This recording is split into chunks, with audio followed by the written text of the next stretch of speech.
ہوئی، اللہ معاف کر دے، آپ بھی معاف کر دیں، اب ہم اپنے کسی رہبر کو اکیلا نہیں چھوڑیں گے۔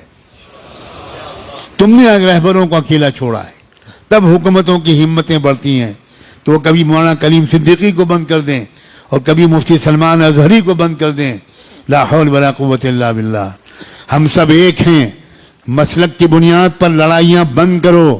اگر آپ کو کسی مسلک سے تعلق ہے بہت مبارک، لیکن ہمارا اصل مذہب کلمہ طیبہ لا الہ الا اللہ، ہمارا کلمہ ایک ہے، ہمارا قرآن ایک ہے، ہمارا قبلہ ایک ہے، ہمارے رسول ایک ہیں، ہمارا رب ایک ہے، ہمارا دین ایک ہے، اور ہمارا انجام بھی ایک ہے۔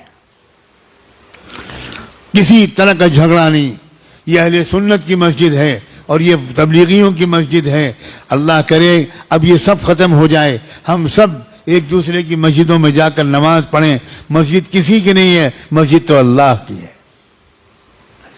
گلے مل جاؤ، ایک دوسرے کو دعوتیں کرو، ایک مسلک کے علماء دوسرے مسلک کے علماء کو کی دعوت کریں، دسترخوان بچھائیں، ان کے ہاتھ چومیں، ان سے دعا کی درخواست کریں۔ یاد رکھنا ہر مسلک والوں میں کچھ خوبیاں ہیں، یہ سب مسلک مل کر ایک امت بنے گی۔ اب کب تک یہ مسلک کا ہم لوگ ڈھول پیٹیں گے؟ اب بن جاؤ ایک امت، اس لیے کہ دشمن ایک امت بن گیا۔